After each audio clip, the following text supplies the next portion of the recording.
جو سورۃ البقرہ کی آیت نمبر 102 ہے، پہلے ہی سپارے میں آتی ہے، اس سے جادو کی حقیقت واضح ہو جاتی ہے۔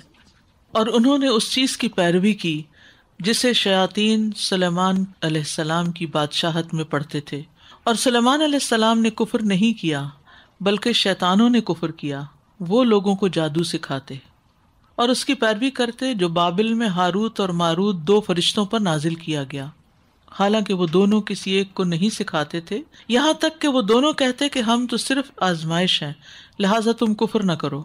چنانچہ لوگ ان دونوں سے جادو سیکھتے جس کے ذریعے سے وہ شوہر اور اس کی بیوی کے درمیان جدائی ڈالتے، اور وہ اس جادو سے اللہ کے حکم کے بغیر کسی کو نقصان نہیں پہنچا سکتے تھے۔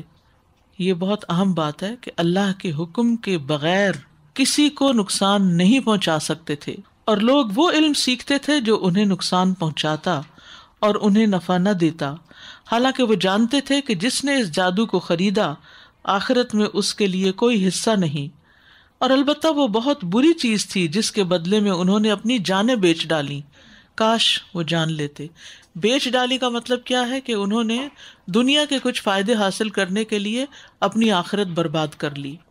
تو اس سے جو بات پتہ چلتی ہے وہ یہ ہے کہ سلیمان علیہ السلام جنوں پر حکومت کرتے تھے، اور اس دور میں جادو کا بھی بہت دورہ تھا، اور شیاطین جو تھے وہ لوگوں کو جادو سکھایا کرتے تھے، اور پھر ان لوگوں کی آزمائش بھی اسی سے ہوئی تھی کہ انہیں منع کیا گیا لیکن انہوں نے پھر بھی ہاروت اور ماروت سے سیکھا۔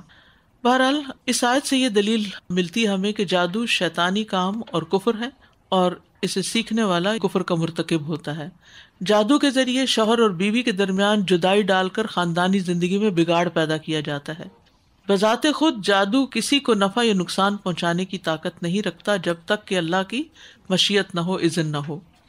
اہل کتاب میں سے یہود جو تھے وہ جبت اور طاغوت پر ایمان رکھتے تھے، اور جبت کا معنی جادو کیا گیا ہے۔ کیا تم نے ان لوگوں کی حالت پر غور کیا جنہیں کتاب کا کچھ علم دیا گیا؟ وہ جادو اور شیطان پر ایمان رکھتے تھے۔ جادو جو ہے یہ تباہ کرنے والے کاموں میں سے ایک ہے۔ رسول اللہ صلی اللہ علیہ وسلم نے فرمایا، تباہ کر دینے والی چیزوں سے بچو، اللہ کے ساتھ شرک کرنا اور جادو کرنے کرانے سے، یعنی اس کو شرک کے برابر گناہ قرار دیا گیا۔